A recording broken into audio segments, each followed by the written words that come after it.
Olá, nós viemos aqui hoje falar um pouco sobre o Setembro Verde. Meu nome é Viviane, eu sou coordenadora da Educação Permanente do Hospital Médico Costa do Sol. E hoje nós estamos com dois convidados muito importantes aqui. O primeiro é o Dr. Vitor Tardim, nosso coordenador da Clínica Médica e da CIDOT do Hospital Unimed Costa do Sol, e também com a Liliana Alencar, uma das diretoras da ONG Nacional Sou Doador e Transplantador. Eles hoje vão conversar conosco sobre a importância, né, de conscientizar a população sobre a doação de órgãos. E aí eu perguntando para o Dr. Vitor Tardim, né, Dr. Vitor, o que é o Setembro Verde, né, como é que isso funciona, para as pessoas poderem saber, né, o que significa realmente. Então, a CIDOT, na verdade, é uma comissão que todo hospital de grande porte, médio porte precisa ter, que é uma comissão intra-hospitalar, né, hospitalar, relacionada à doação de órgãos e tecidos transplantados. Então, é um grupo de profissionais de saúde, médicos, enfermeiros, assistente social, psicólogos, que vão acompanhar determinadas situações de que o paciente houve uma morte encefálica, né, e aquele órgão ele pode futuramente, de acordo com vários critérios que são feitos, né, haver a doação ou a captação de órgãos dentro do sistema de transplante que ocorre no estado aqui, principalmente no nosso estado do Rio. A Unimed, aqui o nosso hospital da Unimed, a nossa equipe, ela é formada basicamente por mim, que sou médico, mas temos as enfermeiras de cada setor, então, da internação, da pediatria e das UTIs, principalmente, da emergência, tá? Assistentes sociais e os psicólogos, tá? Normalmente a gente faz reuniões de 2 em 2 meses, de 3 em 3 meses, para discutir os fluxos, os temas. E agora, né, nos últimos meses, a gente começou a discutir sobre o Setembro Verde, e por isso que a gente está aqui agora conversando um pouquinho para tentar divulgar essa informação. O Setembro Verde nada mais é do que uma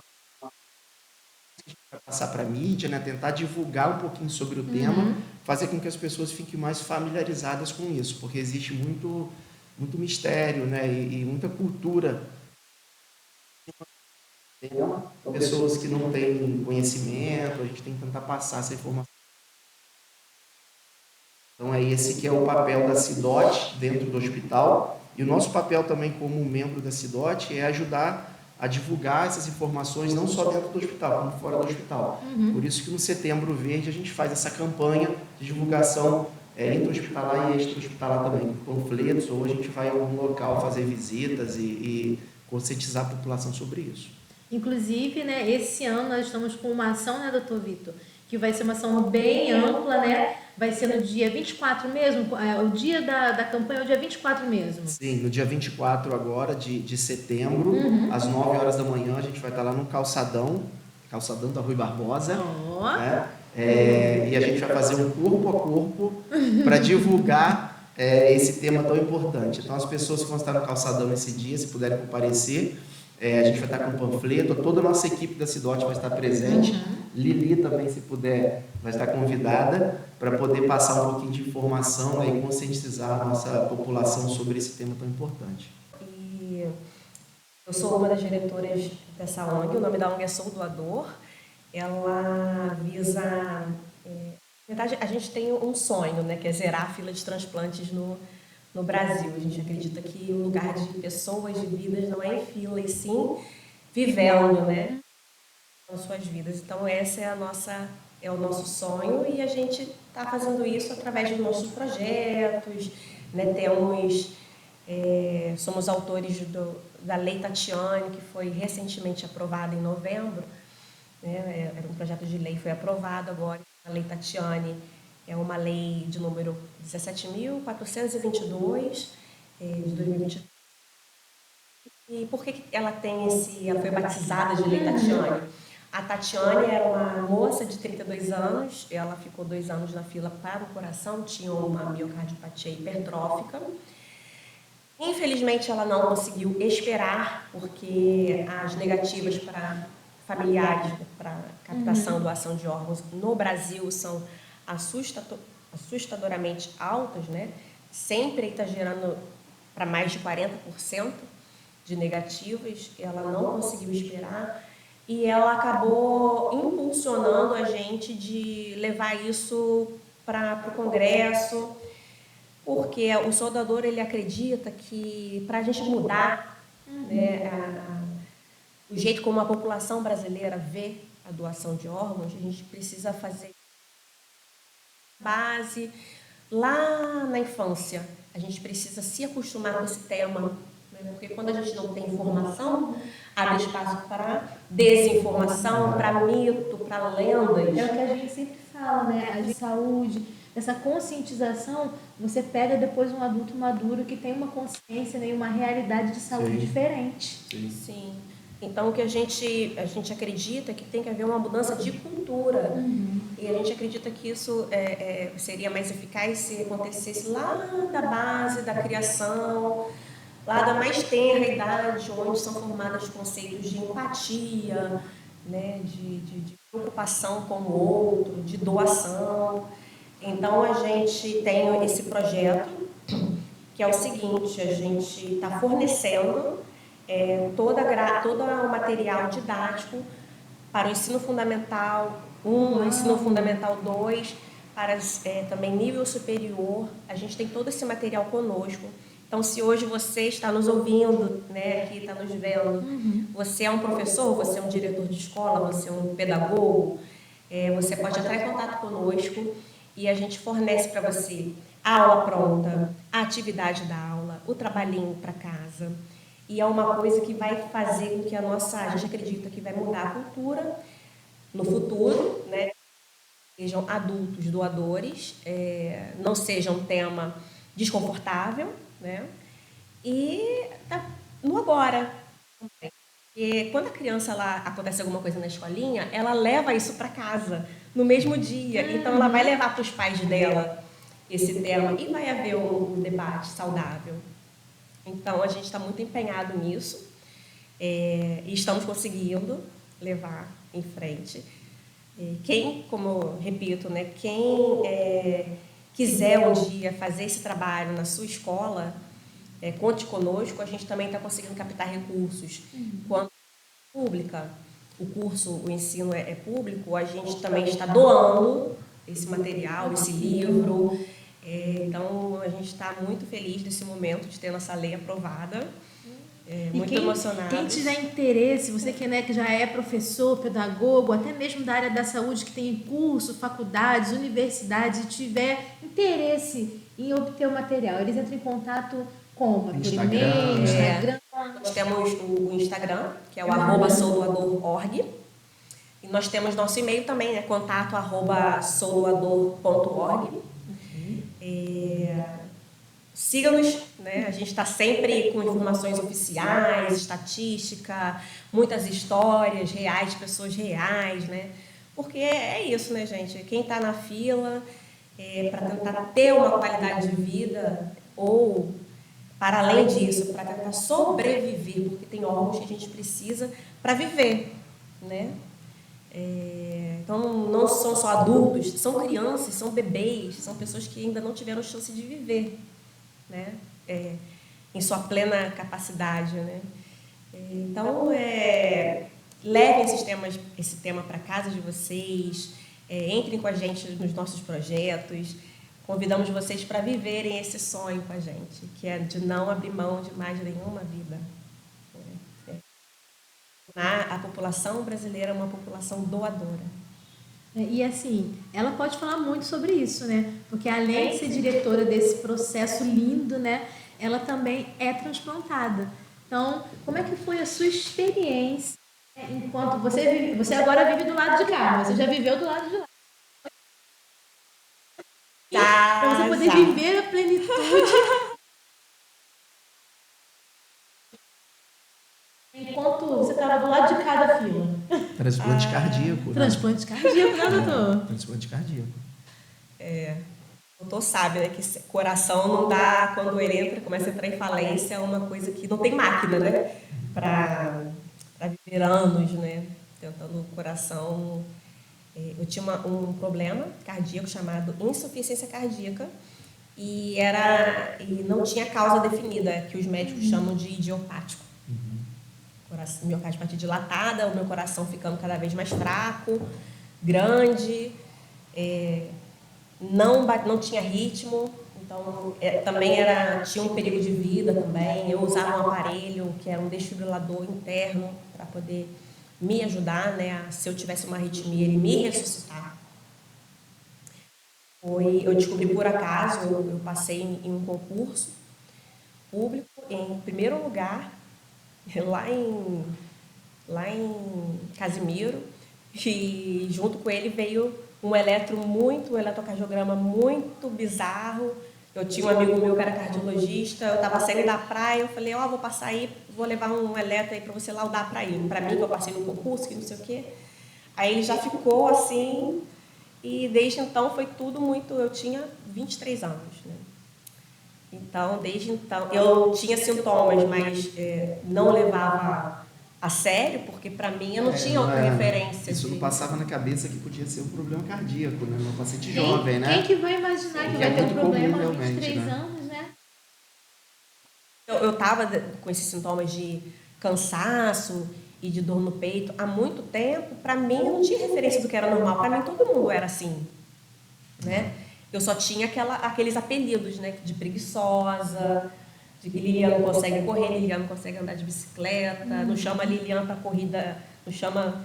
Lilian é muito preguiçosa. Então não foi uma coisa muito recente, aguda, foi você já vinha isso desde criança, né? Sim. Até na infância também você percebia cansaço? Eu comecei a perceber os cansaços a partir dos 14, 15 anos. Mas isso virou, assim, mais que um apelido, né? Uma característica de personalidade para as pessoas do que outra coisa, né? E aí descobri por acaso mesmo. E aí o problema foi piorando, até que eu já precisava... Muitas internações ou não? Não tive muitas internações, porque eu era muito teimosa, assim, sabe? E o fato de eu ser enfermeira, né? Sempre que meio que resolvia no plantão mesmo, sabe? Me aplica uma ampolinha de Lasix hoje, vamos fazer não sei o que e tal, vamos... Então, começou a ficar insuportável a ponto de eu ter que me afastar das minhas atividades laborais, né? A aceitação, ela é difícil, né? Você precisa, de repente... É difícil, né? Você aceitar, ainda mais sendo tão jovem, né? Sim. Você tem um tipo de ser tratada de uma forma que não é tão simples. Sim, e aí eu comecei a precisar de ajuda para escovar dente, para pentear cabelo. Comecei a dormir sentada, porque quando eu deitava na cama, eu me sentia me afogando. Então, eu dormia sentada já há um tempo. Por ser enfermeira e saber da gravidade do problema, não foi fácil, né? Podia tudo dar muito certo, mas podia também não dar. Então, a gente é sempre muito, muito otimista, mas a gente também tem hora que fica pé no chão. Então, houve muito sofrimento também, da minha parte psicológica. Eu acho que saber, às vezes, atrapalha um pouquinho. A gente fica, né? Às vezes com aquela... Já que eu sei o que eu estou sentindo, eu sei como é que...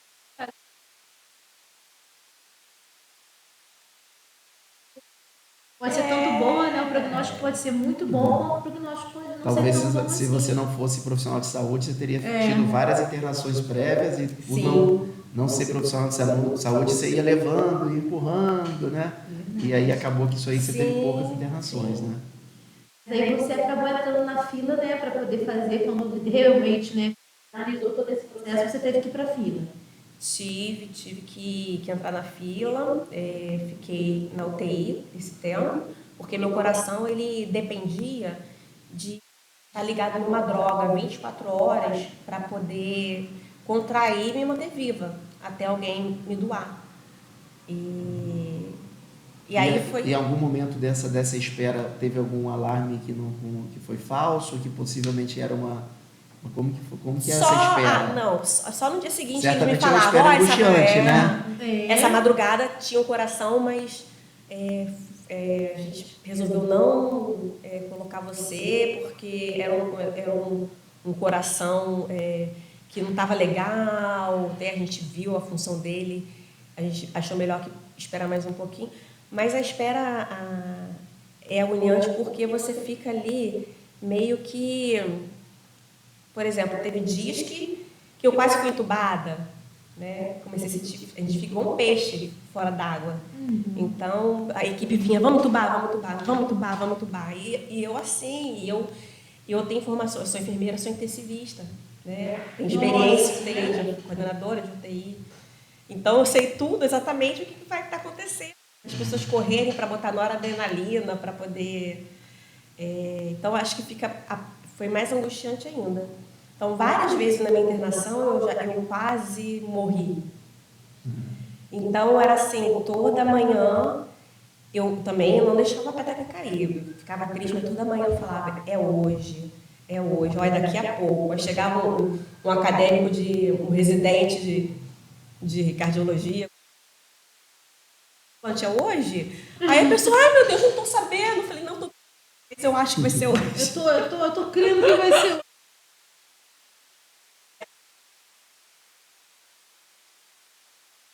Isso que eu ia perguntar. A gente tá assim, coração quando chega. A notícia, alguém foi, como que foi essa notícia? Ele chegou no quarto, te avisou, o coração tá aí, vamos embora pro seu seguro? Foi assim, tava amanhecendo o dia, e aí começou um entra e sai do quarto, e aí eu falei, meu Deus, escolheram meu sonho ontem à noite, tá acontecendo alguma coisa, alguém vai me falar alguma coisa. E aí entrou um médico, que a notícia é dada por um médico, né? Entrou um médico e falou assim, bom dia, tenho uma coisa para te falar. Aí eu falei, o que foi? Aí chegou um coração para você, você é compatível. Ai, meu Deus! E aí, é muito engraçado, porque a gente entra num estado de êxtase tão grande, que da hora que eu recebi essa notícia até a hora que eu entrei, que eu adormeci, não sei, eu me lembro só de flashes, porque parece que eu estava meio drogada, assim, porque era uma felicidade tão grande. Eram níveis de serotonina sendo... E eu vinha cada vez pior, né? Muitas vezes eu estava tão enfraquecida, com tantos outros problemas, que eles me consideraram até me tirar da fila. Porque, no entendimento deles, né? O doutor pode falar melhor, né? Existe, Vitor, esse caso de ter que precisar tirar da fila ou... Devido à piora, o paciente às vezes não tem condições de receber, passar por um procedimento, por mais que aquele procedimento seja para salvar a vida dele, né? Então, é a situação que às vezes tem que tentar esperar um pouquinho, compensar um pouquinho mais para tentar aparecer no outro órgão para ele fazer a doação, né? Para quem nunca passou por uma situação de quase morte, né?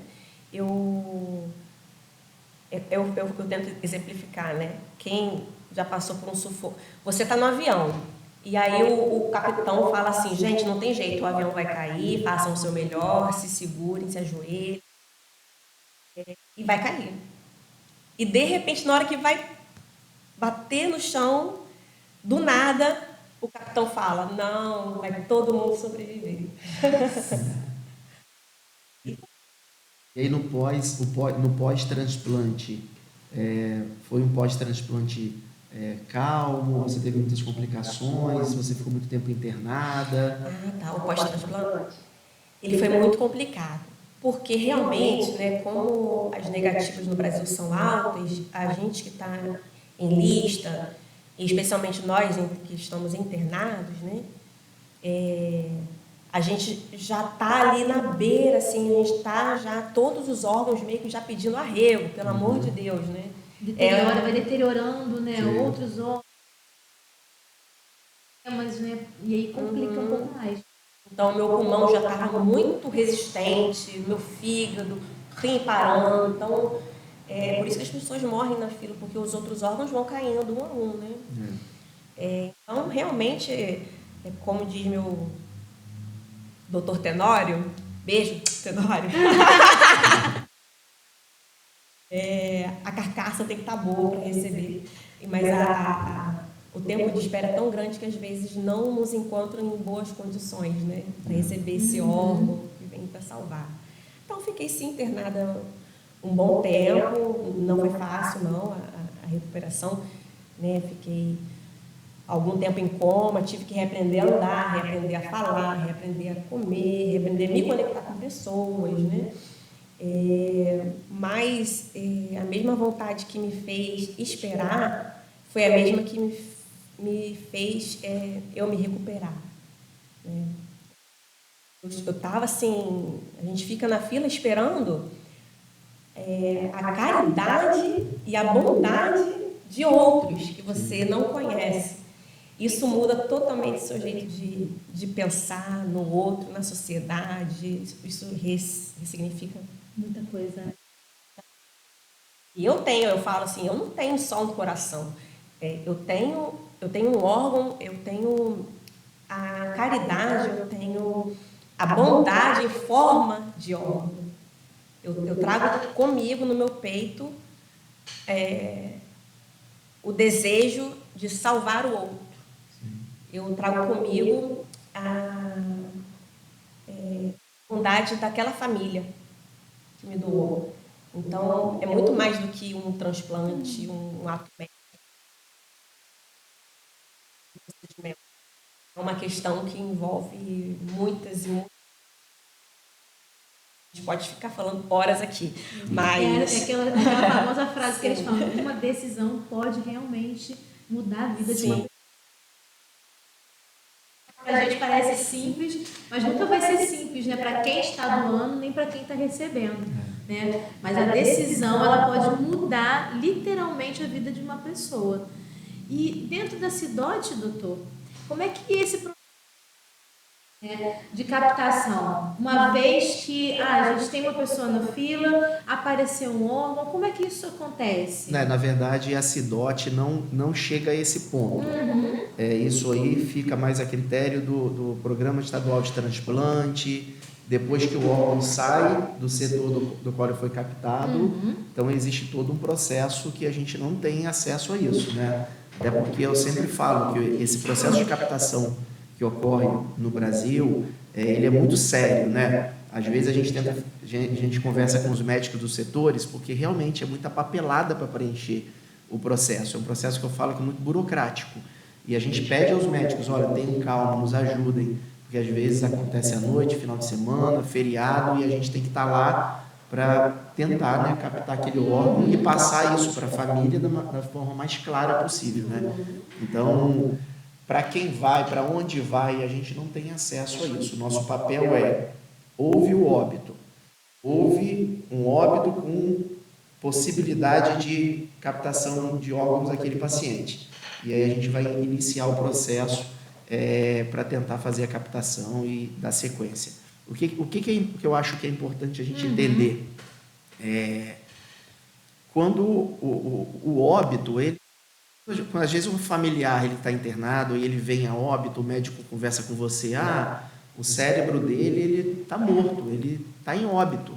Mas doutor, mas o coração está batendo, sim, mas o seu cérebro está morto, é considerado óbito. Então, isso é o que a gente tenta passar para a família. E esse tipo de conversa com a família é uma conversa difícil. Por isso que a gente está aqui. É uma conversa difícil e sempre vai ser difícil. Nunca será fácil. Nunca será fácil, mas vai ser uma conversa um pouco mais...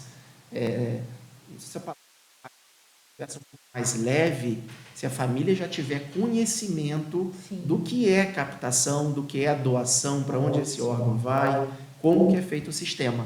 Esse é o nosso papel aqui de conscientizar as pessoas. Porque quando a gente vai conversar com uma família do qual eles nunca ouviram falar sobre isso, é muito difícil. Quando a gente conversa com uma família do qual já recebeu essa informação, ou pela mídia, ou na sua cidade, se torna mais fácil, a conversa se torna mais leve e até as decisões se tornam mais fáceis, mesmo que seja uma decisão do qual a família autorize a captação ou que ela não aceite por outros motivos, e a gente sempre tem que respeitar isso, a conversa se torna mais fácil. Então, o nosso papel aqui de divulgação, de divulgar esse tipo de informação é para isso. Infelizmente, a gente não quer que ocorra isso com nenhum familiar nosso, mas a gente tem que estar ciente que ocorre, que existe uma outra vida que precisa, né? Houve o óbito, se a gente puder captar aquele órgão e fazer com que outras pessoas possam usá-lo e seguir suas vidas, isso vai ser muito importante. Vocês comentaram mais cedo sobre a questão da conscientização das crianças, né? Acho que isso realmente tem que vir de escola, da escola. Eu acho que teria que ter uma campanha. Isso, porque se as crianças já foram familiarizadas com o tema, você não vai chegar para uma criança e vai entrar a fundo nesse tema, né? Mas se você conversar isso numa roda de conversa, no café da manhã, num almoço com a sua família, olha... Certo, para já ir desmistificando isso, né? É o que eu falo com os meus filhos. Família, né? Papai é doador de órgãos, tá? Se acontece alguma coisa com o papai, vocês sabem que eu sou doador. Eles não precisam saber mais do que isso. Mas isso já vai ficar na mente deles. Então, quando eles estiverem mais velhos, eles já vão ter ouvido aquilo. Então, eles ouvindo um novo assunto sobre isso, eles já vão ter facilidade para expressar opinião. Então, é importante a gente começar a conversar isso com as nossas famílias, né? Inclusive, quando a gente fala disso, né, que a lei Tatiane, ela visa implementar esse assunto na grade curricular, né? Para poder fomentar esse debate e tal. As pessoas meio que se assustam, meu Deus, mas como que eu vou falar isso com uma criança? Não, cada material aborda de um jeito. Bem didático, bem pedagógico, uma linguagem específica para cada idade, para cada entendimento. Na linguagem afim. E eu que também queria reforçar para todo mundo que falar de captação de transplante, de doação de órgãos, não é falar sobre morte, não. É falar sobre vida. Sim. É falar sobre vida, de ressignificar a vida que parte, de dar outro significado para as vidas que continuam, Sim. e de salvar vida. Então, é tudo sobre vida. E a gente pode se surpreender muito com as crianças, viu?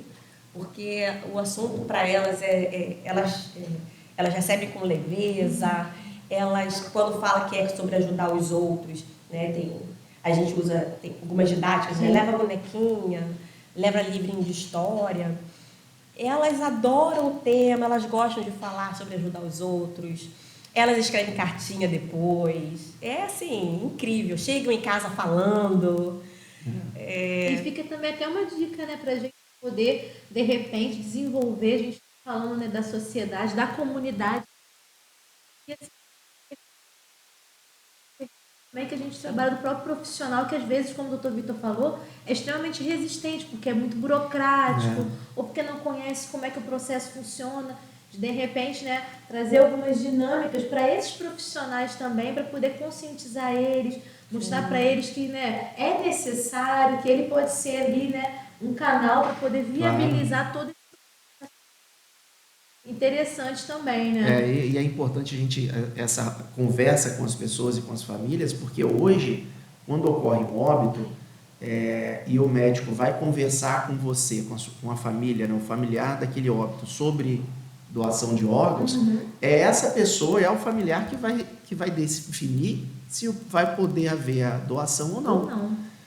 Não é a pessoa que antes ela fazia um documento, né, quando você tirava a identidade, você tinha que colocar ali, eu sou doador, não sou doador. Não é mais assim? Não é assim. Hoje em dia, então, o principal responsável, o familiar mais próximo, ele é o que dá que vai dar a autorização para poder fazer todo o procedimento. Então você pensa se você nunca houve naquela família uma conversa sobre isso. Então houve ainda que a pessoa tivesse esse desejo, mas ele nunca a capacidade conversou. Ali, ele nunca conversou, nunca expressou. O familiar ele não vai ter essa percepção. Poxa, será que ele queria ser doador ou não queria ser doador? Tem uma enfermeira, Rayane, lá do Einstein. Ela é da Cidote lá. E ela ela trabalha nessa parte de captação, junto com a família. E ela fala que às vezes, quando a família doa, o familiar, ninguém nunca conversou sobre isso em casa. E a ela doa falando assim, olha, eu não sei o que eu vou doar porque eu sei que meu filho gostava muito de ajudar as pessoas. Então, a única dica que eles têm é essa.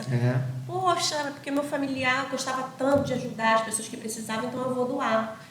Então, eu acho que, assim, quanto mais claro... Né? Quanto mais isso for aberto para Não, dentro das famílias. e a gente vê isso na prática. Quando a gente tem a reunião familiar para comunicar, na verdade, como que funciona?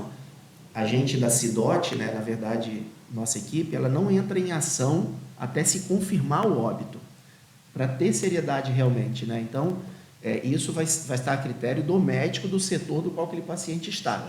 Foi constatado o óbito, aí sim a CIDOT é chamada. A nossa equipe é chamada para ir no local, na UTI, ou onde o paciente esteja, na grande maioria das vezes o paciente está no CTI, para a gente dar sequência no processo. E aí a gente vai e marca a reunião com a família. Quando a gente vai conversar com essa família, do qual é uma família que já houve essa conversa, pelo menos esse diálogo em casa, a resposta é muito rápida. Positiva? Sim, a gente aceita. Se não, não. Se não, mas ele já tem uma explicação, não por motivo X, mas ele já sabe o fluxo, como funciona, ele já sabe sobre doação. Quando é uma família que não há conversa em casa, é difícil até para você explicar detalhes simples. Então, se torna difícil pela falta de informação. Então, você vê o simples diálogo. Então, o que vocês precisam fazer? Quem está escutando a gente? Precisa conversar em casa. Vocês precisam, na roda de conversa em casa, aquele churrasquinho que está tendo no final de semana, no café da manhã, roda de família, conversem sobre isso. Conversa sobre se você tem desejos de um dia você vir a falecer, que isso vai acontecer um dia, e se tiver indicação, se você tem interesse em doar ou não seus órgãos para ajudar uma pessoa. Então, é um processo muito sério, tá? Que a gente falou, é uma burocracia, mas é uma burocracia necessária, mas para passar seriedade realmente para a família, né? Ok. E para a gente finalizar esse podcast maravilhoso, né, com tanta informação que, né, tem coisas que realmente, né, a gente foi trocando experiências. Eu queria que você depois a Lili uma mensagem para quem vai ouvir. Eu sei que a gente já falou isso repetidas vezes, mas eu queria fazer uma pergunta antes. Você quer fazer uma pergunta antes? Ele quer fazer uma pergunta antes. Para Lili, antes. Quando você recebeu o seu órgão, você tinha interesse, vontade de saber de onde veio? Quem foi essa pessoa que você recebeu o órgão? Olha, a gente fica muito curioso, né? Não, porque isso é uma pergunta. É uma pergunta também, até desculpa te cortar, que as pessoas fazem para a gente, e até no processo de conversa com a família. Há algumas perguntas no sentido, o corpo vai sair desfigurado da captação quando você vai fazer...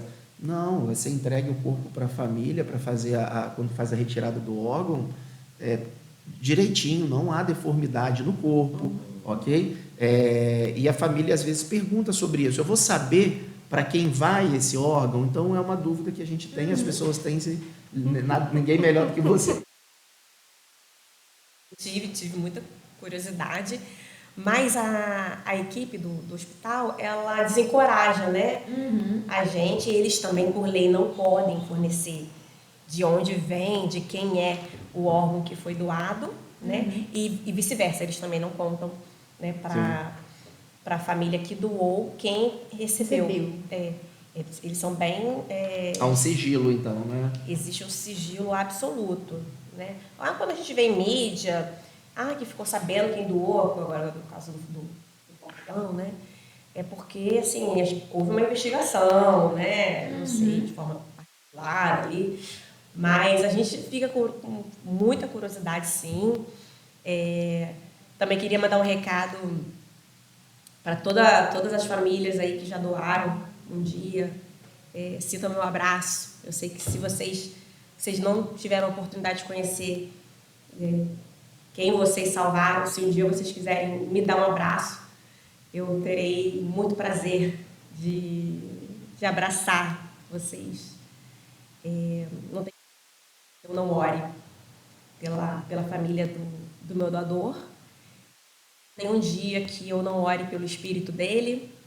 Muitos momentos felizes da minha vida eu dedico a ele, né? Eu tenho uma conversinha mental com ele. Oi, tá vendo? Tipo assim, né? Olha aí, né? Eu tinha um sonho que era ser mãe e que eu não podia engravidar antes, porque meu coração era muito fraco, né? Olha! E agora tem 1 ano e 3 meses que eu sou mãe. Olha, que legal! Sim, Eu sou uma das primeiras transplantadas de coração, pouquíssimas transplantadas de coração no Brasil que foram A mais. pessoa que doou não salvou uma vida, né? Salvou uma e Viu? gerou mais uma. E quem sabe, né? Sim. Mais algumas. Sim. E aí, E foi uma por gestação semana, calma, sem uma foi. intercorrência? A intercorrência que eu tive, que é pré-eclâmpsia, é muito comum Sim. em várias mulheres com mais de 40 anos, né? Que foi o meu caso, né? Que eu fui mãe depois dos 40. Então, eu oro todo dia por eles. Eles fizeram muito por mim, não salvaram só minha vida, geraram outra vida através de mim. Tiveram um impacto muito profundo na vida das pessoas que me cercam, né? Porque salvou a vida da minha mãe também. O que seria da vida da minha mãe? A minha irmã que não consegue comprar uma blusa sem Uma mim. família.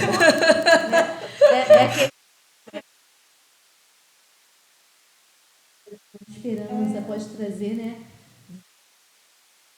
Na lógica, você salvou uma vida? Não, gente. Nos bastidores, né, que a gente fala por trás dos stories. Você vai salvar dezenas de pessoas que seriam impactadas pela partida daquela pessoa. Então, e é isso, não perca tempo. A conversa não precisa ser uma conversa formal. Quando você tiver a oportunidade de estar entre os seus, fala do seu desejo, que um dia, se você tiver a oportunidade que você deseja doar, né? Pode ser leve, pode ser descontraído. E eu acho que a gente precisa disso, né? De mudar a nossa cultura. Como eu disse, não adianta botar em cartório, documento de identidade. Quem decide é a sua família. Então, a sua família tem que saber. Obrigada pela oportunidade. Nós que agradecemos. Doutor Vitor, suas considerações, agora sim, suas considerações Sim, finais. na verdade, as minhas considerações finais é para só 2 pontos importantíssimos.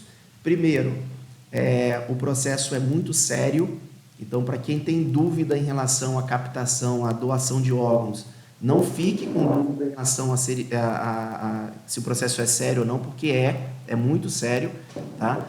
A gente realmente, não só nos hospitais, mas em quem atende a gente, as OPOS, né, que quem são as organizações de procura de órgãos, e os programas estaduais de transplante, são equipes extremamente sérias que estão ali realmente para o melhor do outro, tá? E a última mensagem é o que a gente já falou e que tem que ficar a mensagem final realmente. Conversem com a família de vocês sobre isso, porque isso é o que vai mudar o desfecho da vida, igual mudou o da Lili. Tá bom? Gente, muito obrigada pela participação de vocês. Foi um prazer, né, ter tanta informação nessa manhã, saber, né, de tanta...